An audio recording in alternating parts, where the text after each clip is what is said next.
Hello student, তোমাদের এখন routine অনুযায়ী ক্লাস 12 অর্থাৎ দ্বাদশ শ্রেণীর রাষ্ট্রবিজ্ঞান ক্লাস আছে। আর এটা তোমাদের টার্গেট রাষ্ট্রবিজ্ঞান 2022 বলে যে অনলাইন কোর্সটা আমি চালু করেছিলাম, সেই কোর্সের একটা ক্লাস। ভালো করে তোমরা দেখো প্রশ্নটা কি আছে, বিশ্বায়ন কাকে বলে, বিশ্বায়নের প্রকৃতি বা বিভিন্ন রূপ আলোচনা করো। আর এই প্রশ্নের অ্যান্সারটা দেখলে তোমাদের একটা ওভারঅল ধারণা এসে যাবে যে কিভাবে নোটটা গুছিয়ে লিখলে ভালো নম্বর অর্থাৎ 8-এ 8 পাওয়া যায়। আর যেসব ছাত্রছাত্রীরা এখনও চাইছো যে একটা ভালো নম্বর পেয়ে পাস করব অথচ তেমনভাবে পড়া রেডি হয়নি, তোমাদের বলবো তোমরা কিন্তু অ্যাডমিশান নিয়ে নাও। অ্যাডমিশান চলছে জানুয়ারি ফেব্রুয়ারি, তোমাদের এই দুটো মাসে এই কোর্সটায় সম্পূর্ণ তোমাদের সিলেবাসটা কমপ্লিট করিয়ে দেওয়া হবে। দেখো বিশ্বায়ন কাকে বলে, প্রথম পার্টটা দেখো। বর্তমান বিশ্বের একটি বহু আলোচিত শব্দ হলো গ্লোবালাইজেশন, যার বাংলা প্রতিশব্দ হলো বিশ্বায়ন। তবে এর কোনো সর্বজন গ্রাহ্য সংজ্ঞা নেই। সহজ কথায় বিশ্বায়ন সমগ্র বিশ্বজুড়ে প্রযুক্তি ও বাণিজ্য বিস্তারের কথা বলে। বিশ্বায়ন চায় সমগ্র বিশ্বকে একটি বাজারে পরিণত করতে, যেখানে দেশের বাজার এবং বিশ্বের বাজারের মধ্যে কোনো ব্যবধান থাকবে না। যে দেশ যে জিনিস ভালো উৎপাদন করবে তা বিদেশে রপ্তানি করবে এবং বিদেশি মুদ্রা রোজগার করবে। অন্যদিকে যা সে উৎপাদন করতে পারবে না তা সে বিদেশ থেকে আমদানি করবে। এক কথায় বিশ্বায়ন বলতে বোঝায় সমগ্র বিশ্বকে একটি বাজারে পরিণত করা। একে এমন এক বিশ্বব্যাপী প্রক্রিয়া বলে চিহ্নিত করা হয় যাতে রাষ্ট্র সংক্রান্ত ধারণার অবসান ঘটিয়ে অর্থনৈতিক, রাজনৈতিক, সামাজিক ও সাংস্কৃতিক ক্ষেত্রে বিশ্বব্যাপী আদান প্রদান চালানো সম্ভব হয়। তারপরে কি বলা হচ্ছে দেখো, প্যারা চেঞ্জ করে তোমাদের লিখতে হবে। জোসেফ স্টিগলিৎজ বলেছেন, ইনি একজন রাষ্ট্রবিজ্ঞানী। জোসেফ স্টিগলিৎজ বলেছেন, বিশ্বায়ন হলো বিশ্বের বিভিন্ন দেশ ও জনগণের মধ্যে এমন ঘনিষ্ঠতর সংহতি সাধন যা পরিবহন ও যোগাযোগ ব্যয় অস্বাভাবিকভাবে হ্রাস করেছে এবং দ্রব্য, সামগ্রী, পরিষেবা, পুঁজি, জ্ঞান, এমনকি পৃথিবী জুড়ে মানুষের অবাধ যাতায়াতের অধিকারের ওপর আরোপিত কৃত্রিম বাধানিষেধকে অতিক্রম করেছে।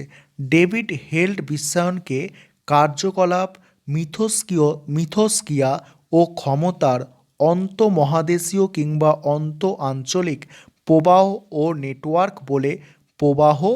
নেটওয়ার্ক বলে বর্ণনা করেছেন। তারপরে দেখো পরের পার্টটা, বিশ্বায়নের বিভিন্ন রূপ। দেখো বিশ্বায়নের প্রকৃতি বিশ্লেষণ করলে এর কয়েকটি রূপের সন্ধান পাওয়া যায়। এক হচ্ছে অর্থনৈতিক বিশ্বায়ন। সমগ্র বিশ্বজুড়ে একই রকম অর্থনৈতিক কাঠামো গড়ে তোলার মধ্য দিয়ে অর্থনৈতিক বিশ্বায়নের আবির্ভাব ঘটেছে। অর্থনৈতিক বিশ্বায়নের ধারণা অনুযায়ী সমস্ত দেশের অর্থনীতি পরস্পরের সঙ্গে সম্পর্কযুক্ত হয়ে বিশ্বকে একটি অখণ্ড বাজারে পরিণত করেছে। তারপরে কি বলা হচ্ছে দেখো, 21 শতকে বিশ্ব অর্থনীতির বলছে দেখো, 21 শতকে বিশ্ব অর্থনীতির মুখ্য পরিচালক হিসাবে বহুজাতিক সংস্থা, আন্তর্জাতিক আর্থিক প্রতিষ্ঠান প্রতিষ্ঠিত হয়েছে। উদাহরণ হিসাবে বিশ্ব ব্যাংক ও আন্তর্জাতিক অর্থভাণ্ডারের কথা বলা যায়। তারপরে কি বলা হচ্ছে, উন্নয়নশীল ও দারিদ্র দেশগুলির অর্থনৈতিক উন্নয়ন অর্থনৈতিক উন্নয়ন এদের নীতি নির্দেশের ওপর নির্ভরশীল। এইভাবে অর্থনৈতিক বিশ্বায়নের পথ সুদৃঢ় হচ্ছে। তারপরে কি বলা হচ্ছে দেখো, রাজনৈতিক বিশ্বায়ন। জাতীয় রাষ্ট্রের ক্ষমতার সংকোচন, ন্যূনতম রাষ্ট্রের ধারণার জনপ্রিয়তা বৃদ্ধি। কি বলা হচ্ছে, জাতীয় রাষ্ট্রের ক্ষমতার সংকোচন কমা দিয়ে ন্যূনতম রাষ্ট্রের ধারণার জনপ্রিয়তা বৃদ্ধি, আমলাতান্ত্রিক কাঠামোর সংকোচন, শ্রমিক সংগঠনের ব্যাপারে জনগণের অনীহা, রাজনৈতিক বিশ্বায়নের বৈশিষ্ট্য। তারপরে কি বলা হচ্ছে দেখো, সাম্রাজ্যবাদ ও উপনিবেশবাদ এর পথ ধরে অতীতে যেভাবে উপনিবেশিক শক্তিগুলি অনুন্নত দেশগুলির ওপর আধিপত্য প্রতিষ্ঠা করেছিল, একইভাবে বর্তমানে বিশ্বায়নের পথ ধরে পুঁজিবাদী দেশগুলি উন্নয়নশীল দেশগুলির ওপর আধিপত্য কায়েম করে বিশ্বায়ন প্রতিষ্ঠা করেছে। তারপরে কি বলা হচ্ছে, সাংস্কৃতিক বিশ্বায়ন। এখানে দেখো, বিশ্বায়নের প্রবক্তারা মনে করেন যে সমগ্র যে সম বলছে দেখো, বিশ্বায়নের প্রবক্তারা মনে করেন যে সমগ্র বিশ্বে সাংস্কৃতিক সমরূপতাই হল সাংস্কৃতিক বিশ্বায়নের মূল কথা। আন্তর্জাতিক গণমাধ্যম সংস্থাগুলির মাধ্যমে বিভিন্ন রাষ্ট্রের সাংস্কৃতিক প্রভাবকে জাতিগত ও ভৌগোলিক গণ্ডি ছাড়িয়ে সারা পৃথিবীতে ছড়িয়ে দিতে বদ্ধপরিকর। আর এই কাজে সহায়ক হয়েছে ইন্টারনেট ব্যবস্থার মতো অত্যাধুনিক গণমাধ্যমগুলি। এর ফলে অল্প ব্যয়ে পৃথিবীর সব দেশের মানুষ পারস্পরিক সংস্কৃতি সম্পর্কে সচেতন হয়ে উঠেছে। উপসংহার দেখো,